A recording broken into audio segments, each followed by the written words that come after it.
Pemirsa, kasus mafia tanah yang meresahkan tidak hanya menjerat masyarakat biasa, namun juga publik figur hingga pejabat. Bahkan mantan diplomat Johan Effendi pun menjadi korban penipuan mafia tanah. Santoso Halim, terduga mafia tanah mengontrak rumah mewah Johan, lantas dijual.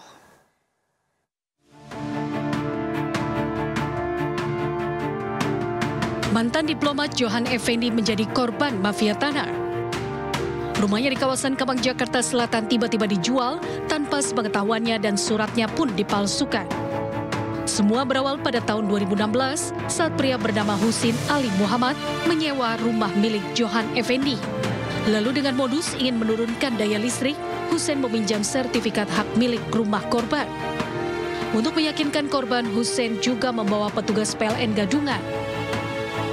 Ya, dipinjam lagi aslinya dengan alasan bahwa petugas PLN harus melihat aslinya. Harus melihat. Untuk menurunkan itu katanya salah satu prosedurnya harus melihat aslinya. Percaya dia. Dan dibawalah petugas PLN-nya. Dibawa petugas dengan baju PLN. Baju PLN. Petugas PLN tanda kutip maksudnya ya Bang. Karena itu sebenarnya bukan petugas PLN ya. Bukan, palsu karena dandanin aja dia. Iya. Jadi setelah itu diserahkanlah yang asli. Di lobi rumahnya. Oke. Dibawa yang asli ini, dibawa ke dalam, tapi ditukarlah dengan sertifikat yang sudah dipalsukan sebelumnya. Karena sebelumnya udah pernah minjam fotokopian. Sudah pinjam fotokopian.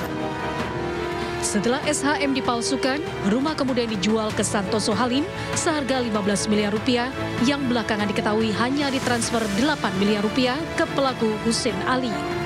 Korban sempat meminta pemblokiran SHM ke BPN.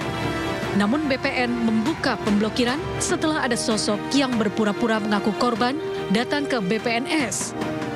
Dicabutlah blokir itu, jadi tanpa melalui sesuai prosedur, mestinya harus dikonfirmasi kepada Johan Effendi yang asli, yang melakukan pemblokiran. Tapi hal itu tidak dilakukan. Korban kemudian melaporkan dugaan persekongkolan jahat yang melibatkan Santoso Halim, Husin Ali Muhammad, dan sejumlah pelaku lainnya ke polisi.